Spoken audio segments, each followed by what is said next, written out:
morning, viewers, wherever you're watching us from. This is Top TV Africa. We are giving you a brief lowdown on recent development across board, across Nigeria. Wherever you are watching us, like, share, and comment, and that's the way to go.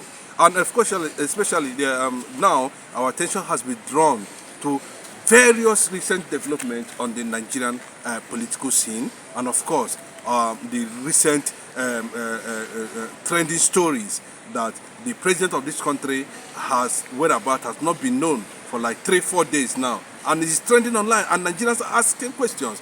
Where is Bola Ahmed Tinubu currently now? Yes, there was report making waves that immediately he left a particular conference somewhere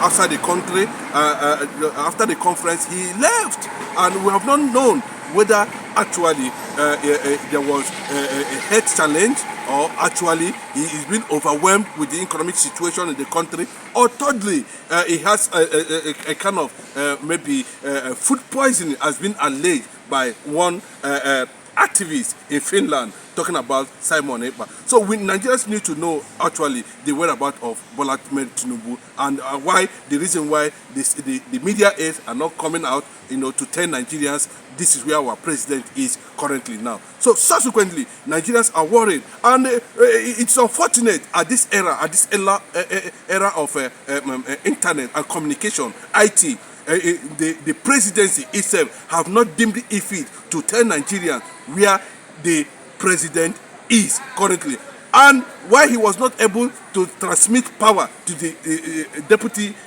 vice president of this country. I'm talking about Shetima. So all these things continue to raise questions about Nigerian democracy and where we are actually heading to. Of course, we are not left out. It happened somewhere again, in Kano, where a particular senator, I'm going to mention his name, called Rofai Hanga. We are doing a kind of empowerment, with clear pot and clothes for burial.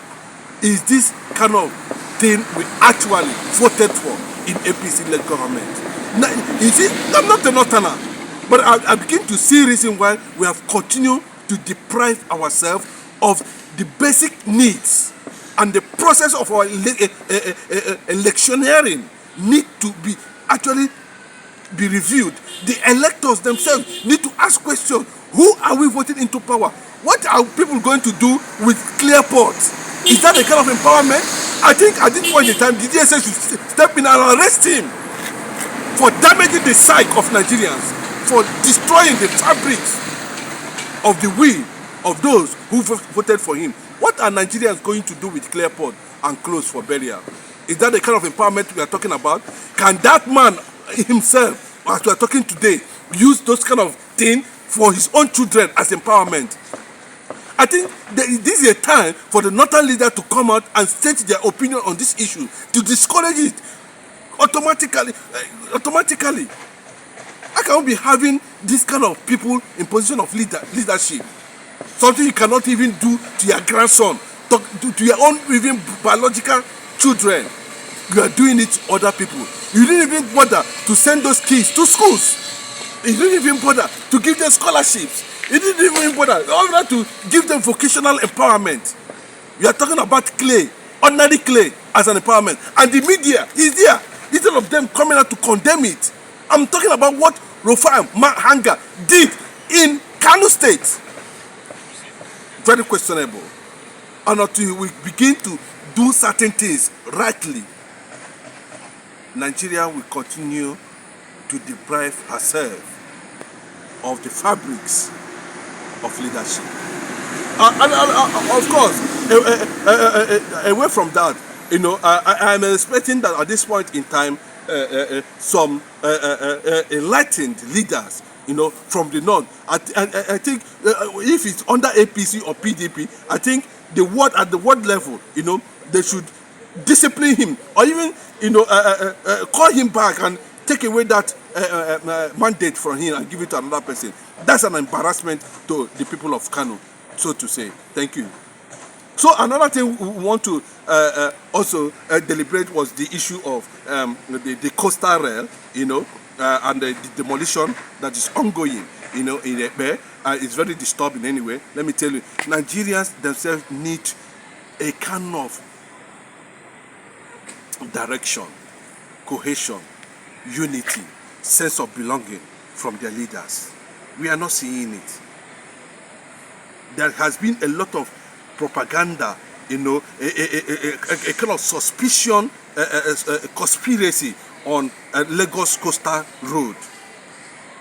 And if you look at it, you know, it is actually quite questionable, you know, that a project that's supposed to have started from Calabar started from Lagos State, where we know that we are going to have a large or major demolition targets than Calabar. And of course, those demolition can also be avoided. Look at what is happening in Lekki now. Ibeju-Lekki. About 80% of those properties are going down, are going to Lagos State government. And we need to find out which commissioner is responsible as at time when those lands were allocated. Who was the governor of Lagos State as at that time those land were allocated? I think there should be a thorough investigation in that regard. Or they want to tell us there's also a conspiracy theory on this, because we know that majority and most properties that are being owned in those locations were properly owned by non-indigenous.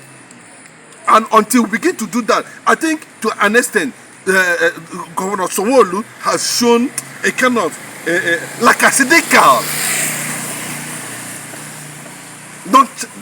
attitude towards, you know, the way he administers the governance of Lagos State, and it's very questionable. And on that note, you know, I wish to get you more informed next time we come on this platform. Thanks for watching Talk TV Africa. God bless.